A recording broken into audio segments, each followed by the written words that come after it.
So eto na nga po mga idol, Kim Pao update tayo. Nakakakilig po ang ating balita mga kaibigan. Paolo Abilino handa ng pakasalan netong si Kim Chiu. And bago natin yung pag-usapan mga kaibigan, pa-like and subscribe and pahit po ng notification bell. Maraming salamat po mga kaibigan, lalo pong umiinit ang pag-iibigan ng Kim Pao.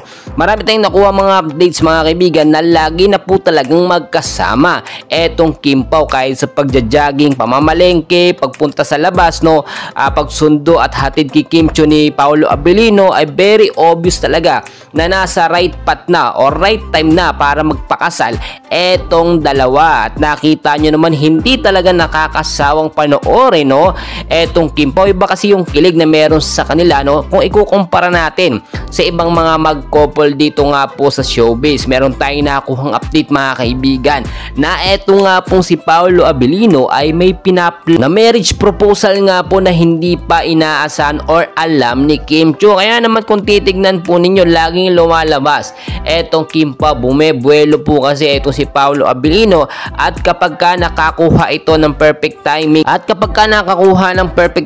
etong si Paolo Abilino ay magpo-propose ito agad-agad, no. Etong proposal na to mga kaibigan ay totoo na at hindi lamang po sa palabas. Then lately alam naman natin may proposal eto si Paolo Abilino ay para naman po yun sa kanyang teleserye or sa movie ng Kim Pao. Pero sa pagkakataong ito ay seryoso na nga po etong si Paolo Abilino at handang-handa na nga pong pakasalan etong si Kim Chiu. Wala naman tututol mga kaibigan, parehas naman sila free, binata at dalaga, kaya wala pong problema. Nasa tamang edad din sila, no, para magpakasal. Kaya mga kaibigan, dyan lamang kayo, no. Pasensya na kung ngayon lang tayo nakapag-update. Ang dahil pa natin kaganapan, please huwag niyo pong kalimutan mag-like and subscribe para po sa mga solid fans ng Kim Pao. Maraming salamat po.